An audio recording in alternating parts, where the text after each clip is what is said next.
Well, good afternoon, ladies and gentlemen. One of the great pleasures of being an English teacher, I think, is to be able to read widely and be able to recommend writers you've really enjoyed to the pupils that you teach, and hope that they will also be inspired by those writers. I'm no longer a teacher. I work for WJEC Eduqas, who are one of the sponsors of this conference, so I can't recommend those writers to pupils anymore, but because we're one of the sponsors, I can recommend them to NATE conference delegates.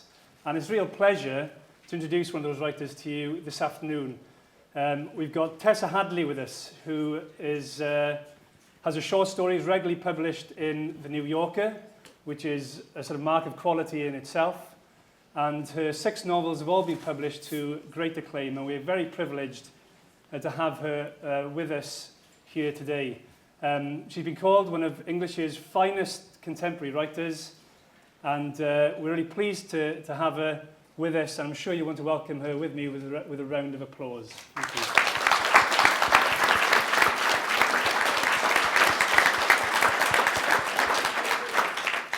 Hello everybody, it's very lovely to be here. Can you all hear me okay?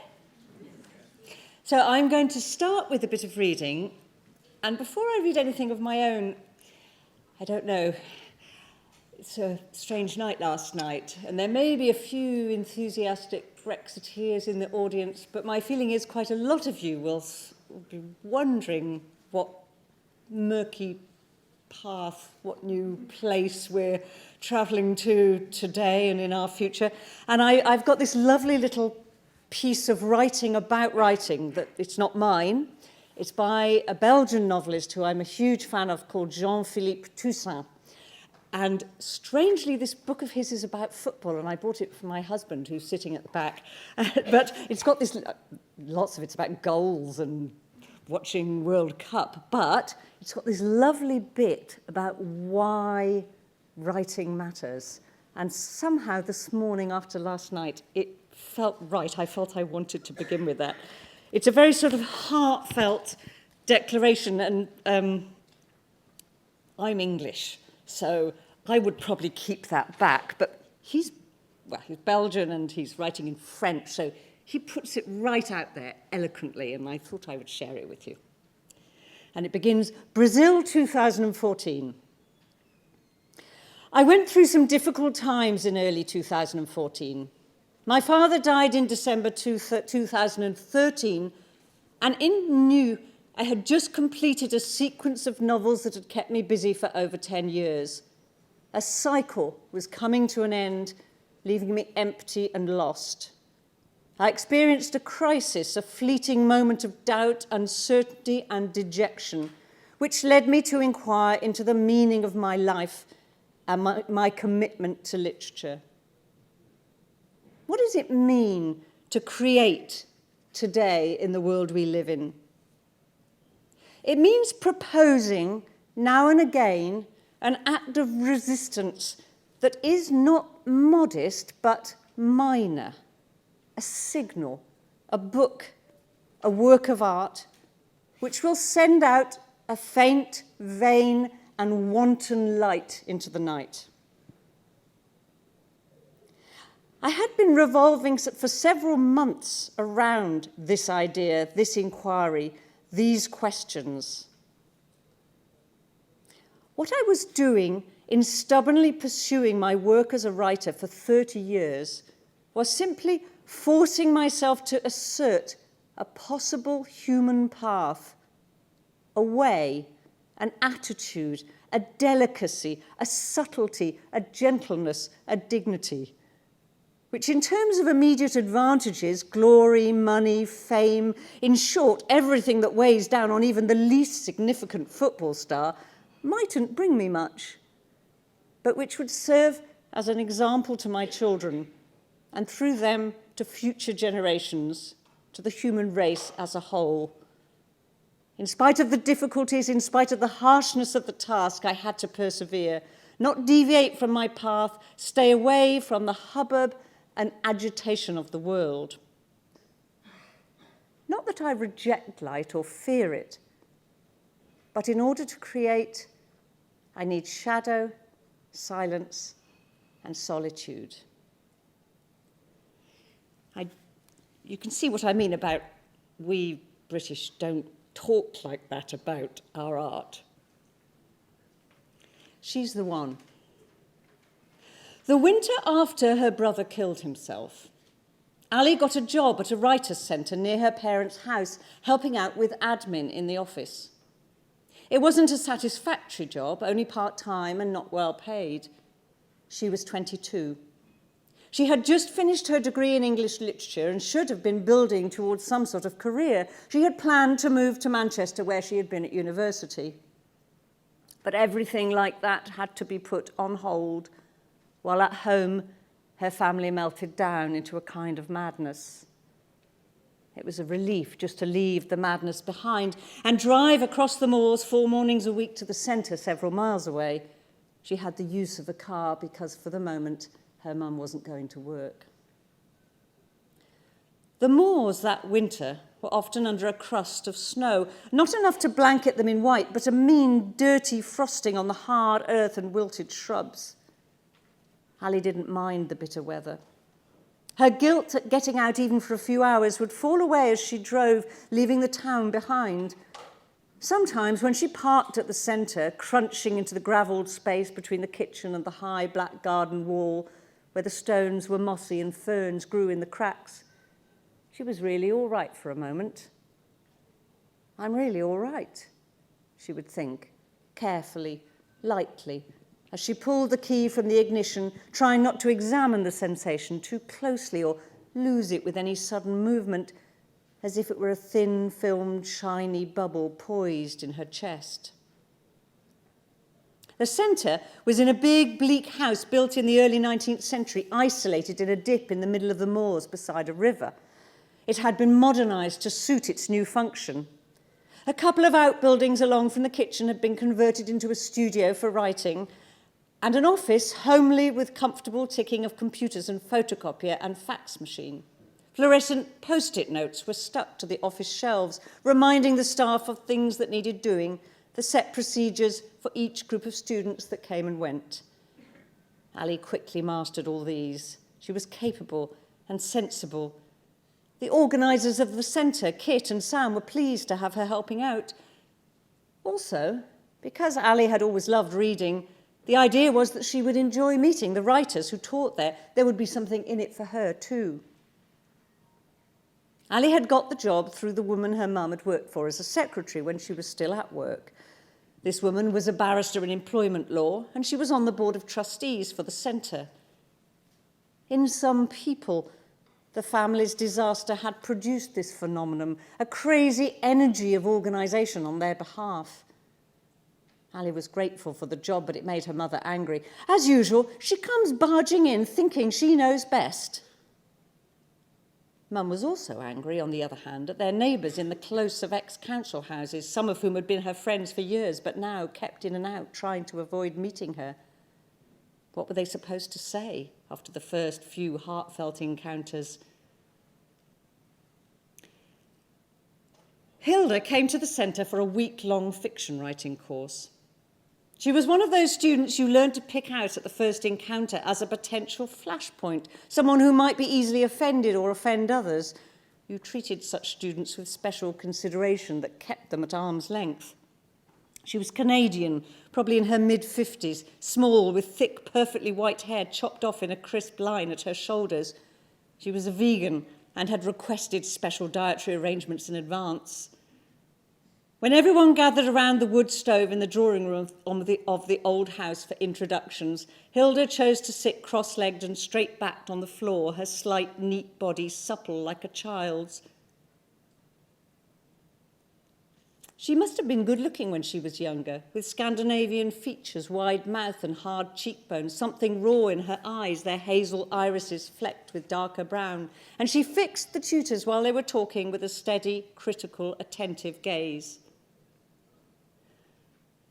Although Ali loved books, she had realised since she began working at the centre that she didn't have much interest in knowing how they were written, how characters were developed or plots structured, or any of the other things the teachers held forth about and the students soaked up so avidly. All of them, writers and would-be writers, were consumed with a sort of fever over this process of writing and being published. Some of the would-bes seemed to hope that by rubbing up close enough against the published ones, they might catch something. That week, it was her turn to take the tutors into town for the mid-course lunch. Anne said that she liked Hilda. She'd had an interesting life. But Frank, who was from Glasgow, tall and loose-bodied with a bald patch like a monk's tonsure, complained that she was wearing him down with her persistence. She stuck to my elbow whenever I looked down, asking whether I've read her rewrites yet or what I think of Robertson Davies. She's so intense. Intense isn't a bad thing. What's her novel about? Ali asked. In the 60s, she hung around with arty types in some sort of commune. The central character has an affair with a rock star. It ought to be more interesting. How many Canadian rock stars do you know? They could only think of Robbie Robertson. They decided it wasn't him. She does this awful folksy thing. He's called the guitar player. The guitar player did this. The guitar player sent out his lonely song into the night across the lake. There's too much nature in it. One tree will do as far as I'm concerned. One tree can stand in for the whole caboodle. Some of the writers who came to tutor the courses were nice, but not all of them were. Some were funny about the students, especially the crazies, the ones who brought the 2,000 handwritten pages of their novel in a plastic bag or wrote from the perspective of a donkey abused by its owner.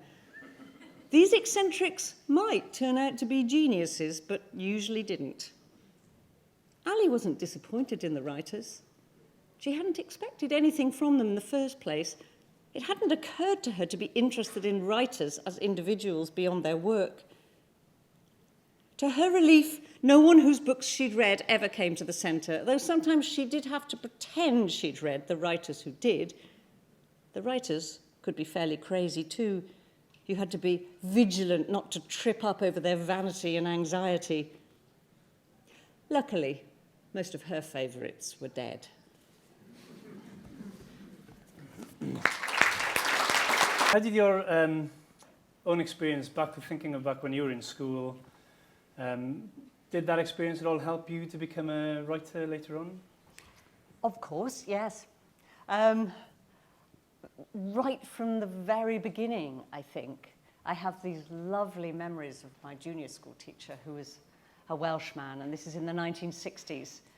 And one of the things that's so present to me that I can conjure it up is that he used to set us every week. I'm sure this doesn't go on in junior schools now.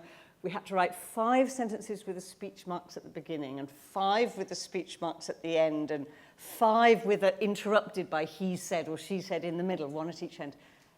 I now don't use speech marks in my writing, so I don't know whether that says anything about it, but I loved this opportunity. So at that time, I was reading all kinds of extraordinary Victorian novels at home, East Lynne and Lady Audley's Secret, and I kind of used this exercise to write these amazing sentences. I still have a couple of books of them now. So they would say things like, "Will you forgive me for what I did?" she cried, nestling her fair head against his shoulder. What my teacher made of these extraordinary sentences, which were meant to be, "Where is the bull?" said John. But, so that, I can remember the thrill and the power of it now. That was lovely. That was a kind of freedom. And did the reading, did that also come from school experience, or was that from somewhere else? We went to the library every week in a little crocodile down to the public library around the corner in Bristol from where I grew up, and all took out books. Every single child in the class took home 3 books from the library, brought them back again the following week. So yeah, I didn't own many books. Kids just didn't then. Even you know, I was encouraged at home. We had books around, but I didn't have shelves full of them. Mostly it was library books. But those Victorian books, I think I had from my grandmother. And when you're little, marvellously, you don't read thinking, this is contemporary. This is my world. That's from the past. That was then. I think I felt the past was completely touching up against where I was. And so I read also children's books from the past, like The Secret Garden and more by her, and The Would-Be-Goods and all the E. Nesbits, without it occurring to me that there were no nannies or nursemaids or cooks or people wearing long dresses in my world. I just felt like it was next door, and that's very precious. Yeah. In terms of writers who've influenced you, who are the... I mean, are they still influencing the way you write, or are there other writers? Well, I hope I don't, I don't sound like East Lynne anymore. It's all a great mulch, isn't it? When everything you read is adding in, everything you read and like, and that matters, including some of the things that later you become more sophisticated, you wince at a little, but it doesn't matter. The excitement of the initial encounter goes into your writing self and fertilizes it and nourishes it. And then there's something different that happens, because actually for years, leaping right forwards now, in my 20s and 30s, I was writing but not very well and not getting published. And I'm sure that was because I was trying to write like some of those models from the past, and I hadn't quite found my way through to a contemporary voice. And then I had one or two people I read who did that for me, sort of all at once. Maybe they were Nadine Gordimer, the South African novelist. I remember the revelation of her books and stories. A bit misleading, because I felt like, nothing in British political life quite matched the struggle against apartheid. There is one now completely on the scrap heap novel that I wrote about the miners' strike in 1984. Very much best. I'm so glad that it's gone back to the earth where it belongs. And then Alice Munro, the Canadian short story writer, very important to me. Maybe partly because, in one sense, Munro makes her stories out of so little. What looks ostensibly like so little twists and turns of the domestic and the daily. And I thought, these are huge stories, but they're sort of about small things. Yeah. You taught at a comprehensive school yourself later on, after graduating. What was that experience like, teaching? It was terrible. I was completely hopeless at it. And I think I know why. I mean, I think writers are really selfish. You know that thing that Toussaint says about needing to go and find that space and that solitude. And I hadn't taken on, as I prepared to teach, quite how total the demand is. And I have never lost my completely heartfelt just wonder at people who do it day in, day out. It's exhausting and exacting, and it's a performance all day long. I do teaching now, but it's so much easier. I don't ever do a day like that, and it's with students who are sort of eager to be in the room. So I was completely hopeless. I love the idea of teaching secondary school kids, but they ran rings round me. I have a memory of myself in the drama studio with all the lights off.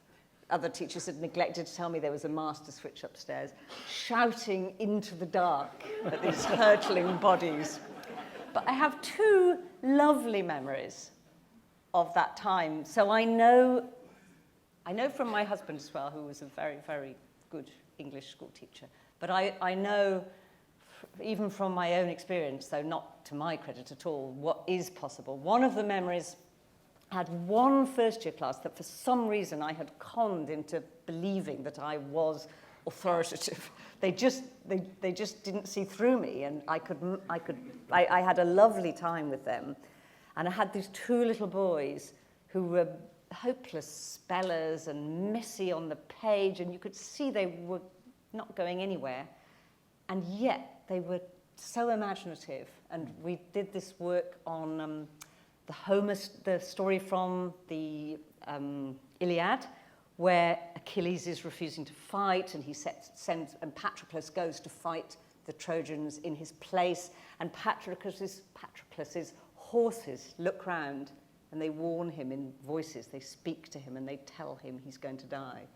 And these little boys, you know, wrote this piece of drama, this dramatized version of that. And it was so exquisitely right. You know how very innocent writers can, because they are not pretending anything. It was so authentic, so well judged. That was a beautiful thing. And lots of other good work from that class. And then another great moment, which was with Wayne Powell, who you know, he's a friend of mine, works for WJEC, and I think it was after they took the fourth year class away from me, actually. And I sat with him in a room with about 7 completely wild boys who really had been pulled out from ordinary lessons because people couldn't control them. And Wayne was brilliant with them. And I read to them. And a beautiful book called When the Legends Die by Hal Borland. I don't know if that's ever still read to kids. And just seeing that these boys who no school discipline could reach them, but this enchanting, serious, complicated novel kept them motionless and spellbound. They didn't want it to stop.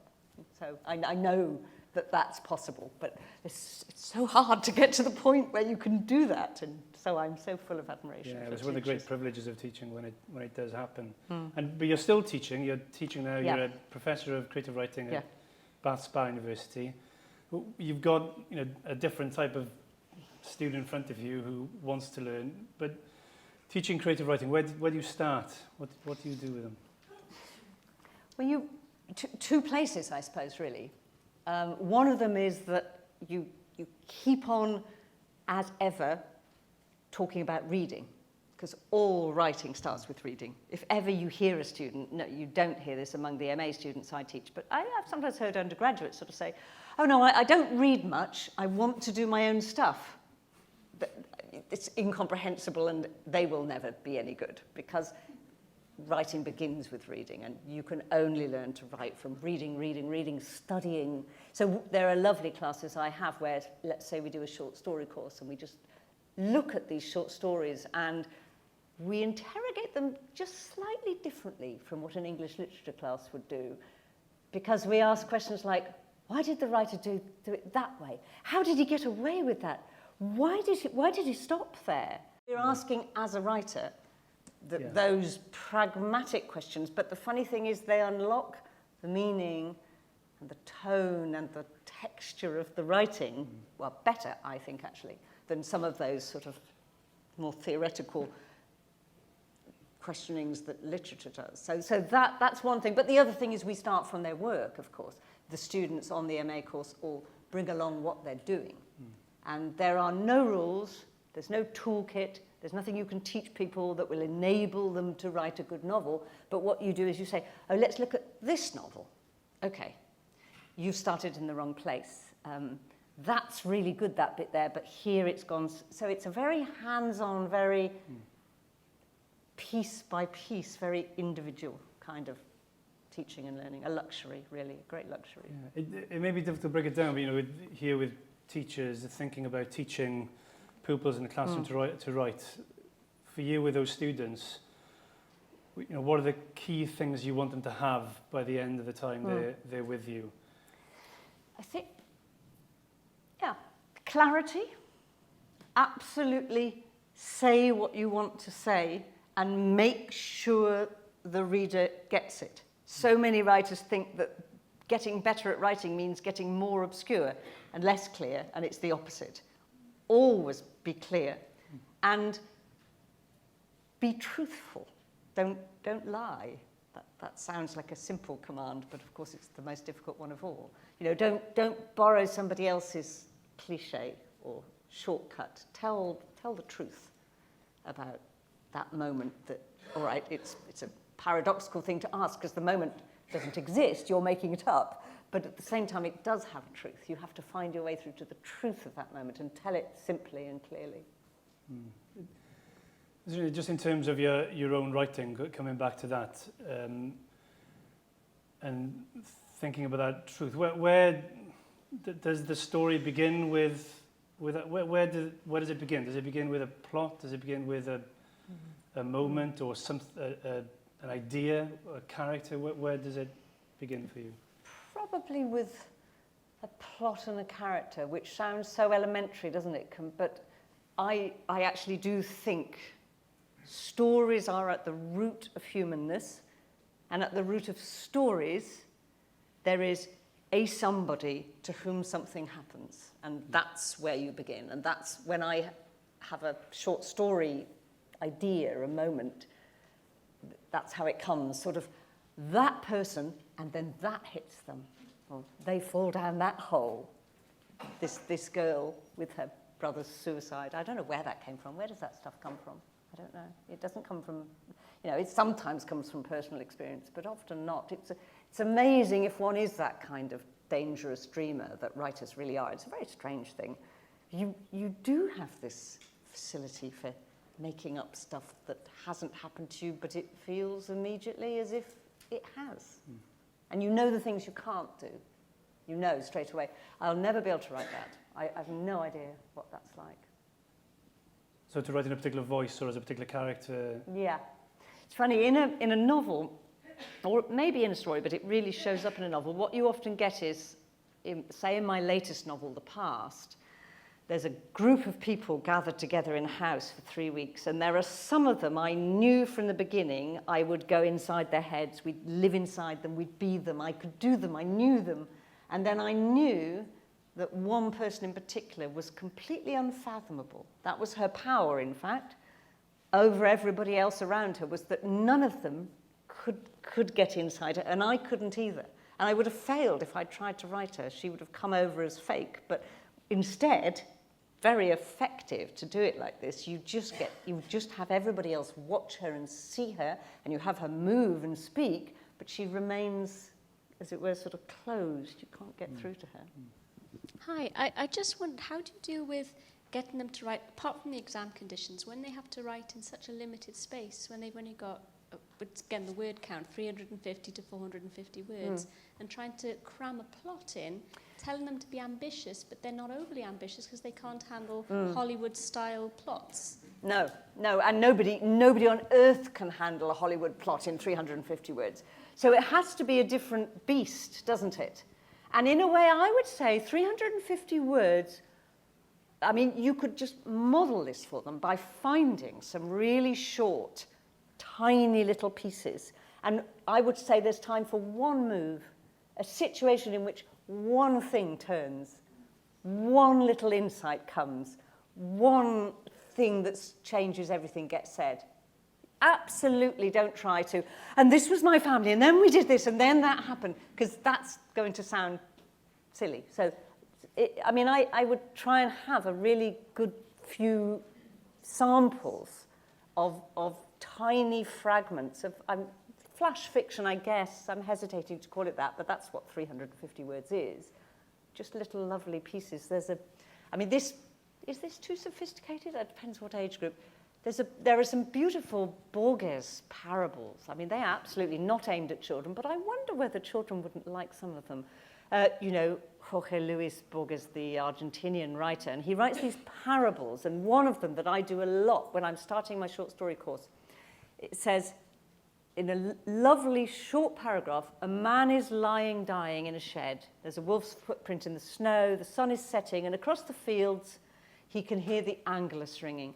He doesn't know it, but he's the last man in England who actually saw the statues of Wotan and saw...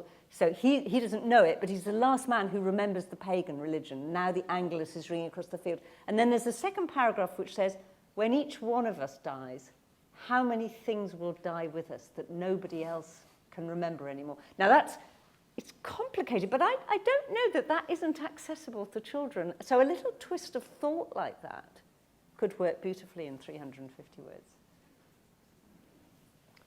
Thank you. Any more questions? We've got time for one more. So you go in the back there, sorry. What do you do when you get stuck? What do you do when you get stuck?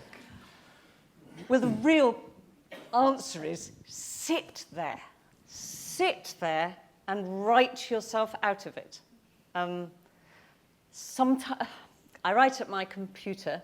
My mind is entirely adjusted to that, though I'm sure I could unlearn it, but but I have a notebook by my side that is peculiar. It's like an extra bit of my mind. So I'll also be scribbling things there. And sometimes I actually write down, why am I stuck? Those words, why am I stuck? What's the matter? What am I trying to do with this scene that I can't get at? And there's something extraordinary happens by naming it and by writing the problem down with truthfulness and clarity and saying, why am I writing this scene at all? And what's evading me? And why can't I imagine what she says? Or something like that. And it's funny that it loosens some...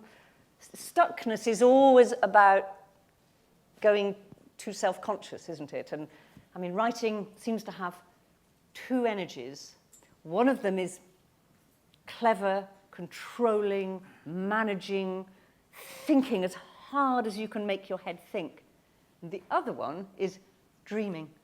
And that's the extraordinary double act you have to achieve, where these two completely opposite qualities of mind are working at once. And getting stuck tends to happen when the rigidity and the controlling is taken over and the dreaming won't be summoned. And you somehow have to loosen up. And I find that just writing what the problem is and naming it and then just playing around and actually, to go back to the minutiae thing, see if you can find some fragments of detail in the scene and they might let you in. Thank you. I think it's a lovely place to end, thinking about those two things working together when you write. Can I just remind you that Tessa's books, including the one she read from, Married Love and Clever Girl, are for sale in the bookshop. I think Tessa will be able to be sign copies in the bookshop after this session or later on. No, thank you very much. Thank you very much to Tessa. Thank you to you. Thank you.